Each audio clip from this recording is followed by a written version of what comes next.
eminent teachers, nurturing parents, young and enthusiastic students. We extend a hearty welcome to each one of you present here today. A busy life makes prayer harder, but prayer makes a busy connect our spirits with a higher power to seek blessings, guidance, and wisdom.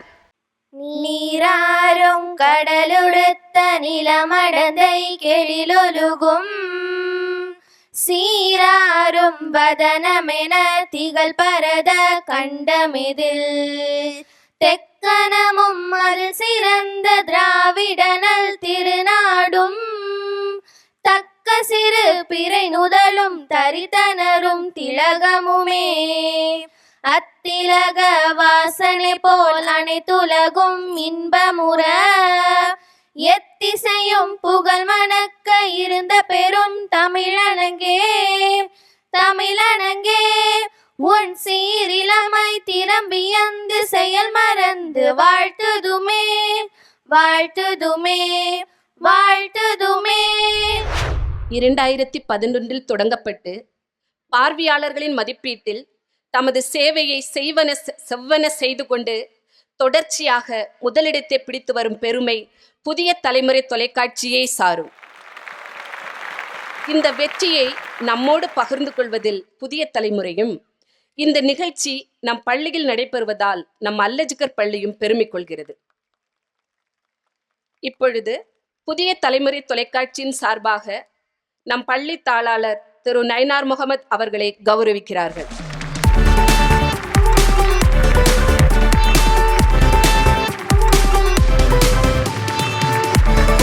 அதனைத் தொடர்ந்து புதிய தலைமுறை தொலைக்காட்சியின் சார்பாக நம் பள்ளியை கௌரவிக்கிறார்கள். நம் பள்ளியின் சார்பாக அதனை பெற்றுக்கொள்ள நம் பள்ளி முதல்வர் மதிப்பிற்குரிய திரு அகமது மீரான் அவர்களை அன்புடன் அழைக்கிறோம்.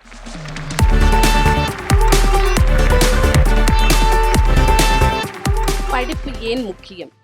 அதை எப்படி படிப்பது? படிப்புடன் கூடவே ஒழுக்கத்தை எவ்வாறு கற்றுக்கொள்வது? மாணவர்களுக்கு பெற்றோர்கள் எவ்வாறு பக்கபலமாக இருக்க வேண்டும் போன்ற பல கேள்விகளுக்கு விடையளிக்கும் நோக்கில் மாணவர்களின் நலனை கருத்தில் கொண்டு பெற்றோர்களுக்கு விழிப்புணர்வு ஏற்படுத்தும் வகையில் நம் புதிய தலைமுறை தொலைக்காட்சியால் தமிழகம் எங்கும் நடத்தப்பட்டு கொண்டிருக்கும் நிகழ்ச்சியே இந்த மனதில் உறுதி வேண்டும் நிகழ்ச்சி. இந்நிகழ்ச்சியானது ஆரம்ப காலகட்டத்தில் கனவு மெய்ப்பட வேண்டும் என்ற தலைப்பில் இருந்தது. அதன் பிறகு ஒவ்வொரு மாணவர்களின் கனவையும் பொய்யாக்க கூடாது என்று மாணவர்களின் கனவுகளுக்கு வலுவூட்டம் கொடுத்து மனதில் உறுதி வேண்டும் என்ற தலைப்பு நடைமுறைப்படுத்தப்பட்டது.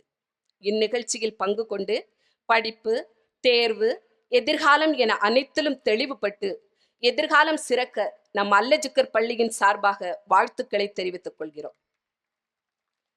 இனிதே நடந்து கொண்டிருக்கும் இந்நிகழ்ச்சியால் பல நாடுகளுக்கு சென்று பல்லாயிரக்கணக்கான மாணவர்களை உருவாக்கியவரும், அனைத்து ஆசிரியர்களுக்கும் மாணவர்களுக்கும் முன்மாதிரியாக திகழ்பவரும், இன்றும் நம் பொன்னான நேரத்தை பெற்றோர்களுக்காகவும் மாணவர்களுக்காகவும் ஒதுக்கி சென்னையிலிருந்து புதிய தலைமுறை தொலைக்காட்சியையே கம்பம் பள்ளத்தாக்கில் இருக்கும் நம் அல்லஜிகர் பள்ளிக்கு கொண்டு வந்திருக்கும் பெருமைக்குரியவருமான நம் பள்ளி சிறப்பு விருந்தினர், புதிய தலைமுறை தொலைக்காட்சியின் அரசியல் பிரிவு ஆசிரியர், பெரும் மதிப்பிற்குரிய திரு கார்த்திகேயன் அவர்களை வெற்றியின் முக்கிய அங்கமாக இருக்கும் விழிப்புணர்வு பற்றி பெற்றோர்களுக்கும் மாணவர்களுக்கும் வழிகாட்டுவதற்கான சிறப்புரை வழங்க அன்புடன் அழைக்கிறோம். குழந்தை கண்ணாடி மாதிரி. குழந்தைகிட்ட பொய் சொல்லாத, ஏமாத்தாத, நடிக்காத, திருடாத, அடுத்தவர் சொத்துக்கு ஆசைப்படாத அப்படின்னு நாம உட்கார்ந்து மணிக்கணக்கில் அந்த குழந்தைக்கு வகுப்பெடுக்க வேண்டிய அவசியமே இல்லை. நாம வாழ்ந்தா போதுமானது. வீட்டில் உட்கார்ந்து இருக்கிற எல்லா சொந்தக்காரங்களையும் கெட்ட வார்த்தை போட்டு பேசி, எல்லா சொந்தக்காரங்களையும் சபிச்சு, அடுத்தவர் சொத்தை எப்படி ஆட்டைய போடுறதுன்னு வீட்டில் உட்காந்து நம்ம பேசி, ஆஃபீஸ்லேருந்து நான் A4 ஷீட் எடுத்துட்டு வரேன்னு சொல்லி, எப்படியாவது அந்த குழந்தையை நீ பின்ல இருந்து முதுகுல குத்தியாவது நீ ஜெயிச்சிருன்னு அந்த குழந்தைக்கு ஆலோசனைகள் சொல்ற அசிங்கங்களையும் அருவருப்பையும் அழுக்கையும் செய்யலைன்னா அந்த குழந்தை இயல்பாகவே வளரக்கூடிய செடியாக அந்த குழந்தையை உருவாகும். நாம் என்ன பண்றோம்? வீட்டில் உட்கார்ந்து கணவனும் மனைவியும் இருக்கிற அனைத்து உறவினர்கள் குறித்த தவறான மதிப்பீடுகளையும் செலுத்தி கொண்டே இருக்கிறோம். அந்த சொத்தை எப்படி அபகரிக்கிறதுங்கிற சதி திட்டத்தை அந்த குழந்தை முன்பாக நம்ம தீட்டுறோம். அப்பா கூச்சமே படாம, குற்ற உணர்வே அடையாம, நான் அலுவலகத்திலிருந்து எல்லா விதமான ஸ்டேஷனரி பொருட்களையும் எடுத்துட்டு வரோன்னு அவர் சொல்றார். நீ என்ன வேணா பண்ண, திருடு, பொய் சொல்லு, ஆனா அந்த குழந்தைய விட நீ ஒரு மதிப்பெண்களாவது கூட வாங்கிடணும், அந்த பசங்களுடைய நோட் புக்கையாவது திருடிட்டு வந்துடும், அதை பத்திலாம் எந்த விதமான கவலையும் எனக்கு இல்லைன்னு அந்த குழந்தைக்கு நாம வகுப்படுக்கிறோம். இப்ப அந்த குழந்தை எதை திருப்பி செலுத்தும்? Life is a bank account, you get it what you put it. எதை இன்வெஸ்ட் பண்றோமோ அதுக்கு தானே வட்டி பேங்க்ல. இப்ப எதை விதைக்கிறோமோ அதை அறுவடை பண்றதுக்கு மட்டும் தானே நமக்கு தகுதி இருக்கு. நான் விதைக்கிறது முழுவதும் அசிங்கம், நான் விளைக்கிறது முழுக்க அழுக்கு, நான் விதைக்கிறது முழுக்க வன்மம், நான் விதைக்கிறது முழுக்க வக்கிரம்னா அதை மட்டுமே தான் வட்டியும் முதலுமாக அறுவடை செய்வதற்கான தகுதியோட நம்ம இருப்போம். பாதிக்கப்பட போறது நாம மட்டும் இல்லை, ஏதுமற்ற குறைந்தபட்ச புரிதல் கூட இல்லாத, இந்த உலகத்தை பற்றி எதுவுமே தெரியாம அப்படியே நம்ம கிட்ட வந்து சேர்ந்தாங்களே பிஞ்சு குழந்தைகள், அந்த குழந்தைகள் வாழ்வின் இறுதி வரை நீங்க கொடுத்த இந்த அழுக்கையும் அசிங்கத்தையும் வக்கரத்தையும் வன்மத்தையும் தூக்கி சுமந்து கொண்டு எப்படி இதிலிருந்து விடுபடுவதுனே தெரியாம அந்த குழந்தை கஷ்டப்படும். அந்த குழந்தை அப்படியே ஃப்ரெஷ்ஷா அந்த பூமிக்கு வருது, எதுவுமே தெரியாது, பொய் சொல்ல தெரியாது, ஏமாத்த தெரியாது, நடிக்க தெரியாது, துரோகம் தெரியாது, வன்மம் தெரியாது, வக்ரம் தெரியாது, ஆபாசம் தெரியாது, அருவருப்பு தெரியாது, எந்த கெடுதலும் அந்த குழந்தைக்கு கிடையாது, தெரியாது. அப்படியே வருது பூமிக்கு, அப்படியே ஒரு புதுசா பூத்த பூ மாதிரி நம்ம கிட்ட இயற்கை இந்த குழந்தைய அப்படியே ஒப்படைக்குது. நம்ம என்ன பண்றோம்? அந்த குழந்தைக்கு டம்ப் பண்ணி டம்ப் பண்ணி டம்ப் பண்ணி டம்ப் பண்ணி இந்த உலகம் முழுவதும் வன்மம், இந்த உலகம் முழுவதும் வக்கரம் இருக்கு, இதையெல்லாம் எதிர்கொள்வதற்கு நீ இதை விட வன்மமாகவும் வக்கரமாகவும் மாறினா மட்டும்தான் அந்த சமூகத்தை எதிர்கொள்ள முடியும். நாமளே ஒரு தவறான புரிதலோட அந்த குழந்தைய ஒரு போர் வீரன் மாதிரி தயாரிச்சு அதை அனுப்புறோம். என்ன ஆகும்? எதிர்த்தரப்புல ஒரு கத்தி இருக்கு, அதை விட கூர்மையான கத்தியை கொடுத்து நம்ம இன்னொருத்தர் அனுப்புறோம்னா என்ன ஆகும்? ஒருத்தருக்கு கை போகும், இன்னொருத்தருக்கு கால் போகும். ஆனா நம்ம என்ன நினைக்கிறோம்? வெள்ளை கொடி கொடுப்பதனால எந்த விதமான பயனும் இல்லைன்னு நாமளே நம்ம நம்புறோம். அப்படிலாம் இல்லை. குட்னஸ் மட்டும்தான் ஜெயிக்கும், பாசிட்டிவிட்டி மட்டும்தான் ஜெயிக்கும். நேர்மை, அறம், உண்மை, சத்தியம், தர்மம் இது மட்டும்தான் ஜெயிக்கும். இதெல்லாம் ஜீவனுள்ள வார்த்தைகள். இந்த வார்த்தைக்கெல்லாம் ஜீவன் இல்லை, எந்த விதமான பயனும் இல்லை. பொய்யும் ஏமாற்றும் அபகரித்தலும் சொல்லி யாரோ ஒருத்தர் பொருளாதார ரீதியாக கல்வி ரீதியாக வாழ்நிலையில மேம்பாடு அடைஞ்சிருக்கிறாங்கன்னு அவங்கள உதாரணமா நீங்களும் எடுத்துக்கொண்டு அவர்களையே உதாரணமாக இந்த குழந்தைகளுக்கும் அடையாளம் காட்டினால் ஏமாற போறது நீங்க மட்டும் இல்லை, உங்களுடைய குழந்தைகளும் தான். பாதிக்கப்பட போறது நீங்க மட்டுமல்ல, அந்த உங்களுடைய குழந்தைகளும் தான். திரும்ப திரும்ப நான் சொல்ற ஒரே ஒரு செய்தி, எதை விதைக்கிறீர்களோ அதை அறுவடை செய்வ மட்டுமே தான் நமக்கு உரிமை உண்டு. அதுக்கு மட்டும்தான் நம்ம தகுதி இருக்கு. நான் தகுதியற்ற ஒரு மனிதன், நான் வன்மத்தையும் வக்கிரமத்தையும் அழுக்கையும் என்னுடைய குழந்தைக்கு நான் கொடுத்துட்டு என்னுடைய குழந்தை வருகிற போதெல்லாம் பெருமிதங்களோடும், என்னுடைய குழந்தை வருகிற போதெல்லாம் பரிசு பொருட்களோடும், வருகிற போதெல்லாம் மகிழ்ச்சியான செய்திகளோடும் வரவும் அப்படின்னு எதிர்பார்க்கிறது எவ்வளவு பெரிய ஒரு தாழ்வு நிலை. என்ன தகுதி இருக்கு ஒரு பெற்றோரா எனக்கு? அடிப்படையில ஒரு பெற்றோருடைய கடமை என்ன? ஒரு குழந்தைய இந்த சமூகத்திற்கு உடல் ரீதியாக கொண்டு வந்த பிறகு ஒரு அடிப்படையில ஒரு பெற்றோருக்கு இருக்கக்கூடிய கடமை என்ன? அந்த குழந்தையை இந்த சமூகம் பார்க்கிற மாதிரி, ஒரு பாசிட்டிவா அந்த குழந்தையை அணுகிற மாதிரி, அந்த குழந்தை மூலமாக பயன்பெறுகிற மாதிரி ஒரு நல்ல ஆன்மாவா உருவாக்கி இந்த சொசைட்டியை ஹேண்ட் ஓவர் பண்றோம் இல்லையா, அவங்க தான் சிறந்த பெற்றோர். என் குழந்தை டாக்டர், என் குழந்தை லாயர், என் குழந்தை ஐஏஎஸ், இந்த பெருமிதங்கள் தேவையில்லை. இது கரைந்து போகக்கூடிய, மறைந்து போகக்கூடிய பெருமிதம். இப்போ எங்க அம்மாட்ட போய் நான் உங்க பையனை டிவியில பார்த்தேன், நல்லா கேள்வி கேட்டாரு, நல்லா பேசினாரு, அப்படியா? ஒரு நிமிஷம் 2 நிமிஷம் அது சந்தோஷமா இருக்கும் ஒரு பெற்ற தாய்க்கும் ஒரு பெற்ற தந்தைக்கும். ஆனா எது உண்மையிலேயே ஒரு பெற்றோரை மகிழ்ச்சி படுத்தும்? எது அந்த பெற்றோரை உண்மையிலேயே நான் ஒரு சிறந்த குழந்தையை உருவாக்கி இந்த சொசைட்டில ஒப்படைச்சிருக்கிறேங்கிற ஒரு ஆத்ம திருப்தியை ஏற்படுத்தும்னா, நான் யாருக்காவது பயனுள்ள முறையில, நான் நோய்வாய்ப்பட்டு மருத்துவமனையில இருந்தேன், கார்த்தி இந்த உதவியை செய்தார் அப்படின்னு சொல்கிற போதோ, உங்களுடைய பையனுடைய உதவி மூலமாக நான் தடுமாறி கொண்டிருந்த உயர்கல்விக்குள் என்னால் நுழைந்து இன்று எனக்கு ஒரு வேலையில இருக்கிறேன் அப்படின்ற வார்த்தையை சொல்லும் பொழுதோ, உங்களுடைய பையன் கொடுத்த ஆலோசனையின் அடிப்படையில இன்று என்னுடைய கல்வியையும் வேலை வாய்ப்பையும் நான் உருவாக்கி கொண்டேன் அப்படின்னு சொல்லுகிற பொழுதோ, என்னுடைய திருமணத்திற்காக, மகளுடைய திருமணத்திற்காக உங்களுடைய பையன் இந்த இவ்வளவு தூரம் பணம் கொடுத்து உதவி செய்தார் அப்படின்னு சொல்லுகிற பொழுதோ, அப்ப அந்த காது கேட்குது இல்லையா? அப்ப அந்த செய்திகளை உள்வாங்குது இல்லையா, அதுதான் என் பெற்றோருக்கான உண்மையான மகிழ்ச்சி. அப்பதான் நான் ஒரு நல்ல குழந்தையை உருவாக்கி இந்த சொசைட்டில ஒப்படைச்சிட்டேன்னு ஒரு ஆன்மாவாக என்னை முன்னிறுத்துறாங்க இல்லையா, அதுதான் அற்புதமான தருணம்.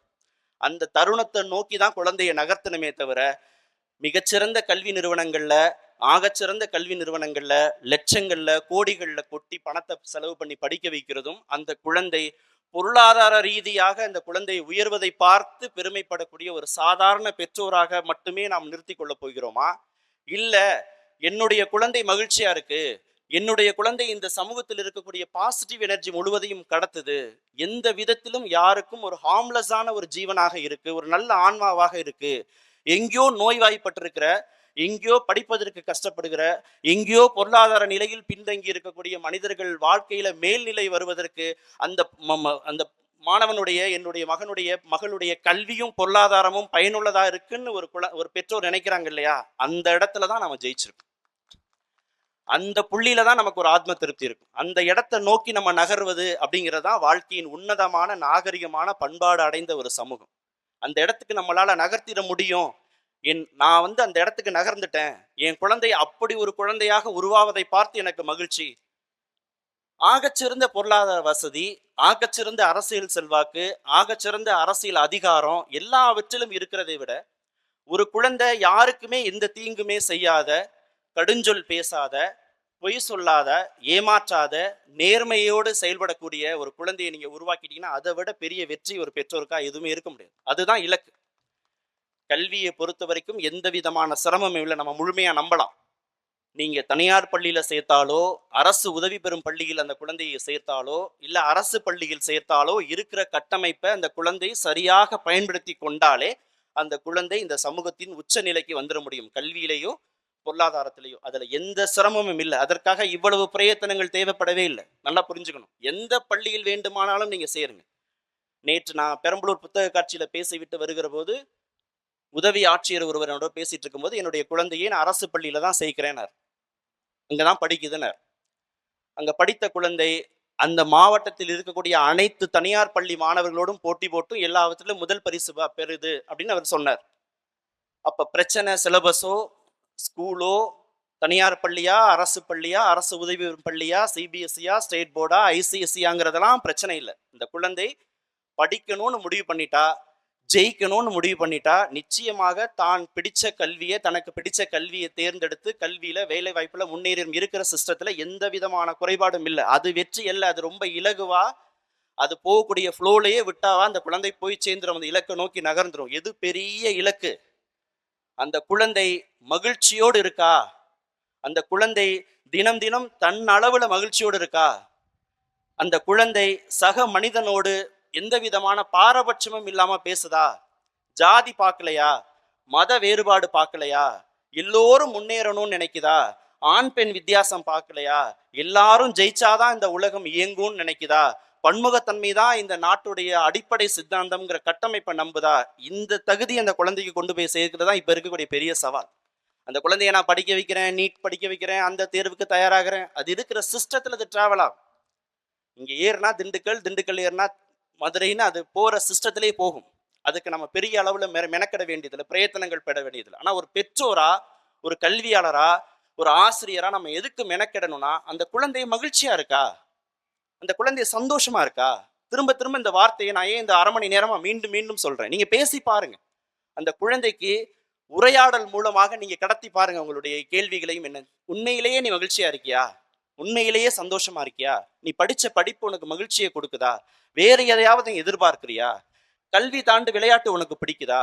கல்வி தாண்டி கலை உனக்கு பிடிக்குதா? கல்வி தாண்டி இலக்கியம் உனக்கு பிடிக்குதா? இல்ல நாங்களும் எங்களுடைய வற்புறுத்தல் அடிப்படையில தான் நீ கல்வியிலையும் விளையாட்டுலையும் நீ தேங்கி நிற்கிறியா? உனக்கு வேற ஏதாவது பிடிக்குதான்னு அந்த குழந்தையோடு உரையாடி பாருங்க. அந்த குழந்தை சொல்வதை தயவு செய்து காது கொடுத்து கேளுங்க. ரொம்ப முக்கியம். குழந்தை பேசுறத காது கொடுத்து கேளுங்க. பெற்றோருங்கிறது உடல் அடிப்படையிலான ஒரு தகுதி மட்டும்தான். ஒரு ஆணும் பெண்ணும் உடல் ரீதியாக சேர்ந்தால் ஒரு குழந்தை பிறக்கும். அது தகுதி இல்லை, பெற்றோருக்கான தகுதி. எந்த ஆணும் எந்த பெண்ணும் உடல் அளவுல திறன் பெற்றவர்களாக இருந்து ஒரு குழந்தையை ஈன்றெடுத்துட முடியும். இயற்கையின் விதி அதுதான். எல்லா விலங்கினங்களுக்குமான விதியும் அதுதான். இயற்கைக்கான விதி அதுதான். ஆனா ஒரு பெற்றோருங்கிறது ஒரு உன்னதமான ஒரு செயல். அது ஒரு ஒரு மேம்பாடு அடைந்த ஒரு இலக்கு.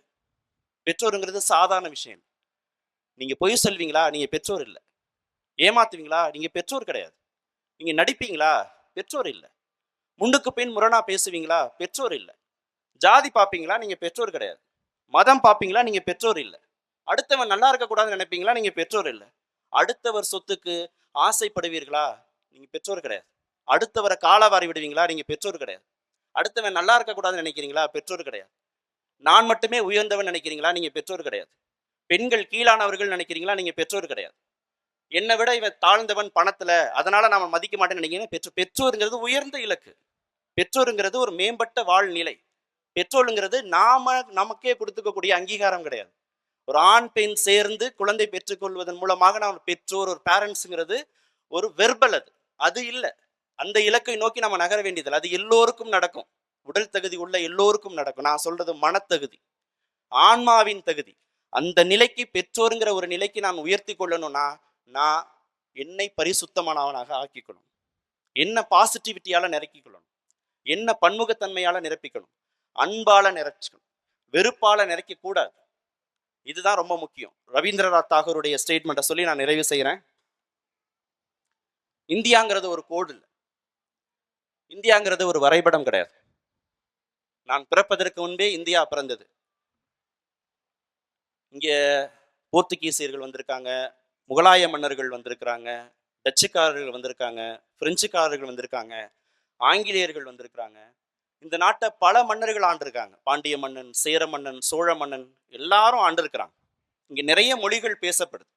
மலையாளம் பேசப்படுது, அரபி பேசப்படுது, உருது பேசப்படுது, கன்னடம் பேசப்படுது, தமிழ் பேசப்படுது, ஆங்கிலம் பேசப்படுது, பிரெஞ்சு பேசப்படுது. நிறைய மொழிகள் இங்க பேசப்படுது. இங்க எல்லோரும் இருக்கிறாங்க. நான் இந்தியாவின் குடிமகன் மட்டுமல்ல, இந்த உலகம் அமைதியாகவும் நல்லவாகவும் எல்லோரும் இருக்கணும்னு வாழணும்னு நினைக்கக்கூடிய உலகத்தின் குடிமகன் அப்படின்னு ரவீந்திரநாத் தாகூர் சொல்றார். நான் யாரு?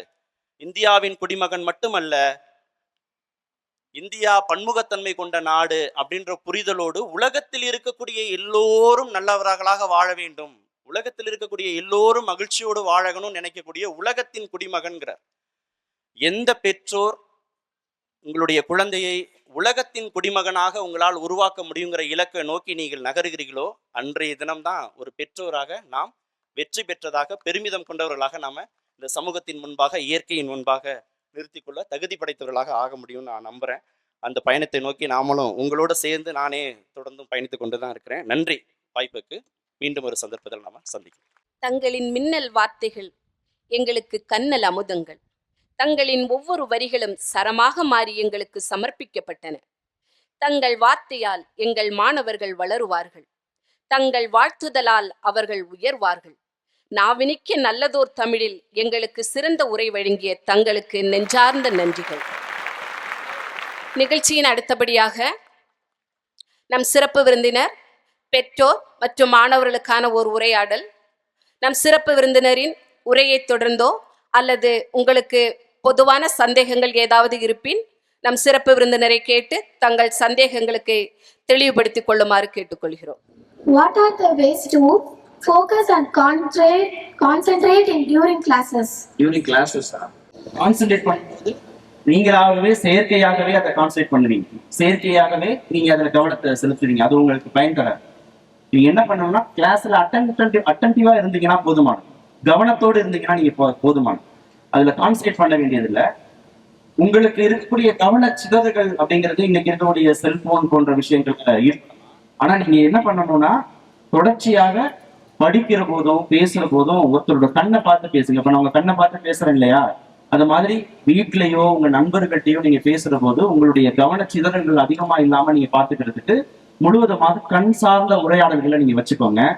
படிக்கிற போது, வீடுகளில் படிக்கிற போது நீங்க என்ன பண்ணுங்கன்னா, உங்களுடைய செல்போனோ டிவியோ இதெல்லாம் சுவிட்ச் ஆஃப் பண்ணிட்டு தொடர்ந்து ஒரு மணி நேரம் 2 மணி நேரம் தொடர்ந்து படிக்கிற மாதிரியான நேர வரையறைய உங்களுக்கு எந்த நேரத்துல புரியுமோ, இரவு நேரத்துல உங்களால ரொம்ப நேரம் படிக்க முடியுமா படிங்க, பகல் நேரத்துல உங்களால படிக்க முடியுமா படிங்க.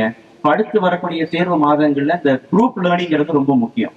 பொதுவா யூரோப்பியன் எஜுகேஷன் சிஸ்டத்துல ஆசிரியர்கிட்ட மாணவர்கிட்ட கத்துக்கிறத விட நன்றாக படிக்கக்கூடிய மாணவர்கள்ட்ட மாணவர்கள் ரொம்ப எளிதா கத்துக்கிறாங்க.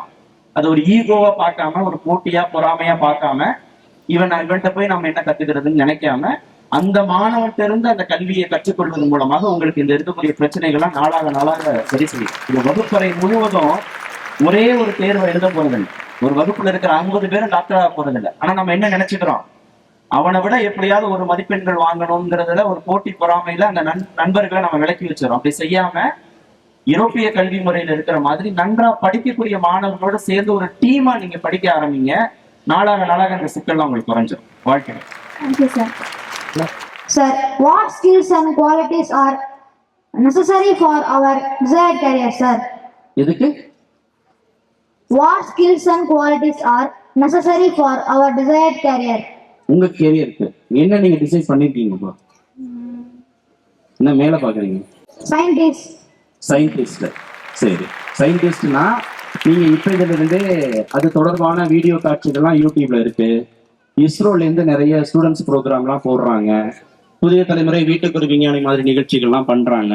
இப்பல இருந்தே நீங்க இப்போ அரசும் அது மாதிரி பண்றாங்க. அந்த மாதிரி நிகழ்ச்சிகள்ல காணொலிகள் படிக்கிறது, சயின்ஸ் புக்ஸ் எல்லாம் வாங்கி அப்பாவை வாங்கி தர சொல்றது, அந்த இடங்களுக்கு நீங்க நேரடியாக டிராவல் பண்றது. இஸ்ரோ இருக்கு, மகேந்திரகிரியில இருக்கு, விமான ஏவுதளம் இருக்கு. அந்த மாதிரி உங்களுக்கு என்ன பிடிக்குமோ அந்த துறைக்கு நீங்க நேரடியா போய் நீங்க பார்க்கணும். ஐஐடிக்குள்ள போய் பார்க்கணும், அண்ணா யூனிவர்சிட்டிக்குள்ள போய் பார்க்கணுங்கும் போது உங்களுடைய சயின்ஸ் ஆர்வம் தூண்டப்பட்டுக்கிட்டே இருக்கு. இப்ப சென்னையில இருக்கிற எனக்கு தெரிஞ்ச என்னுடைய நண்பருடைய பேத்தி இது போயிருக்காங்க, இஸ்ரோ போயிட்டு வந்தாங்க. அவங்களுக்கு 7ஆம் வகுப்போ 8ஆம் வகுப்போ படிக்கிறாங்க. அப்போ இந்த மாதிரி நாசா போயிட்டு வந்தாங்க. இப்போ நாசா என்ன மாதிரியான ஸ்டூடெண்ட்ஸ் ப்ரோக்ராம்லாம் பண்ணுதுங்கிற தகவல்களை நீங்களே சேகரிக்க ஆரம்பிக்கணும். அப்பா அம்மாவோட உதவிகள் முதற்கொண்டு ஆசிரியர் உதவியோட நீங்க கேட்டு தெரிஞ்சுக்கிட்டீங்கன்னா அதுல நீங்க நிறைய ஃபோக்கஸ் பண்ணணும், நிறைய படிக்கணும், நிறைய தெரிஞ்சுக்கணும், ஆர்வத்தை வளர்த்துக்கணும், டிராவல் பண்ணணும். இங்கேயே இருக்கக்கூடாது, கம்பத்திலே எல்லாம் தேடி வராது. கம்பத்தை விட்டு பஸ் ஏறி அப்பா அம்மாவை கூப்பிட்டு எங்கேயாவது ஒரு 3rd பிளேஸை நோக்கி நகர்ந்துடணும். அப்படி போனீங்கன்னா அது ஈஸியா இருக்கும்.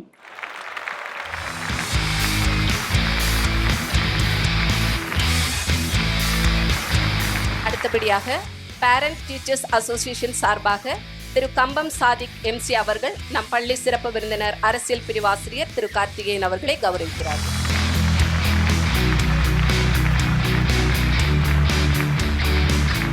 அடுத்தபடியாக திரு அப்பாஸ் மந்திரி அவர்கள் நினைவு புத்தகம் வழங்குகிறார்கள்.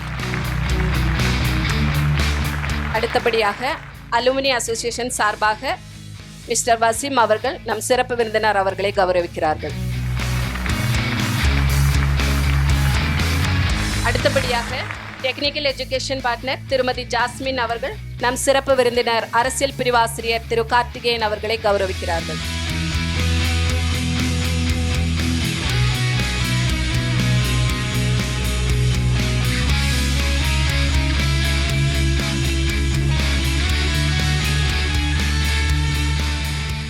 No duty is more urgent than that of returning thanks. As we come to the conclusion of prestigious event, it's our privilege to call our school coordinator, Mrs. Ashifa ma'am, to deliver the vote of thanks. On behalf of our school management, we would like to express our heartfelt gratitude to everyone who made this event a grand success. Good afternoon, everyone. First, and we extended our deepest gratitude to the Almighty. I am honored to propose the word of thanks for Manadil Urudi Vendum program, which held in our school. Today's event was incredible experience, and we are grateful to everyone who made it possible. Our special thanks to our chief guest, Speaker Mr. Karthikeyan sir, for sharing his valuable insight and expertise with us. And my special thanks to Haji Habib sir avargal. Then my heartful thanks to our correspondent sir for your vision and support in organizing this program. Your leadership and guidance have been instrumental in making this event a success. A special thanks to our principal sir for being the catalyst that stimulated us to do our best and standing as pillar of strength. I would like to extend my sincere thanks to our vice principal ma'am, admin ma'am, coordinators, teachers, and non-teaching staff members. Thank you for being an integral part of our educational journey.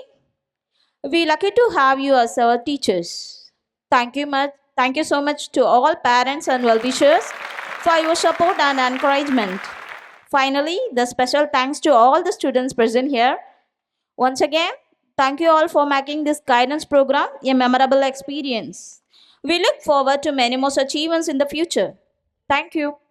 जनगण मन अधिनायक जय हे भारत भाग्य विधाता पंजाब सिंधु गुजरात मराठा द्राविड उत्कल बंगा विंध्य हिमाचल यमुना गंगा उच्चल जलधि तरंगा दब शुभ नामे जाहे दब शुभ आशीष माहे गाहे दब जय गादा जनहर मंगलदायक जय हे भारत भाग्य विधाता जय हे जय हे जय हे जय जय जय जय